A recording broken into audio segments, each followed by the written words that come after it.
So, Zan, so what was it for you? What was it that deepened that connection with God? I always have to look at my trauma, things that have been hard to help me see those pivotal points where the Lord hand has been in and He has done a great work. And for me, I recall when I was in college, and we've all experienced what college is like, but I was right at the end of my journey, about to get my bachelor's degree, and just to finish up, no more exams, about to get the degree. And I had met with a professor, and I was really excited and not thinking anything negative, thought I did a good job in my assignments. But when I went into the office and I talked to him, I left out of that room very broken. We all have been in places and times where we have thought it was us. It was us. You do A, you do B, you do C, you do all these things, and it's just gonna work out. Your plan is gonna work out. But in that moment of speaking with that professor, I was at a really low place, because it was almost like all of the things, my identity, who I wanted to become, was wrapped up into what he said about me. But then I had to remember all of the things that I had been taught about who I am in the image of God. I had to be reminded of who I was. And at that moment, everything kind of shifted. That was probably the time that shifted me in my personal relationship, in my devotion, in my wanting to get deeper in the word, because that was the thing that comforted me.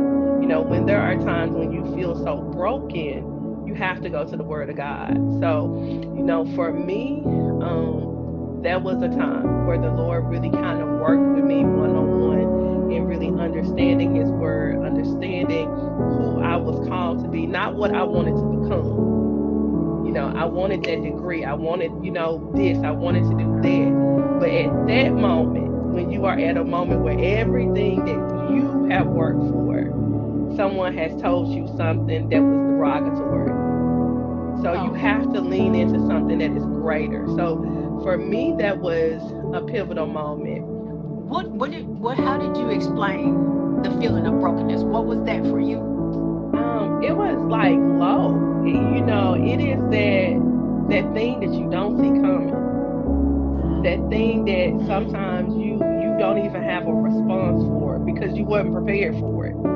Some things in life, they happen and they're bad things, but you prepare for them. You can be like, okay, well, I know this and I know this is the outcome. But when you walk into situations where you really don't know, because that's not your expectation, you're thinking you're okay, you're thinking you're doing good, and then all of a sudden somebody can say something, or somebody can do something that can change the trajectory of where you want to go. He said, if to be exact, he said, if I had the choice to stop you from doing it, I would make Wow. sure you didn't get it. Wow. So And that's powerful.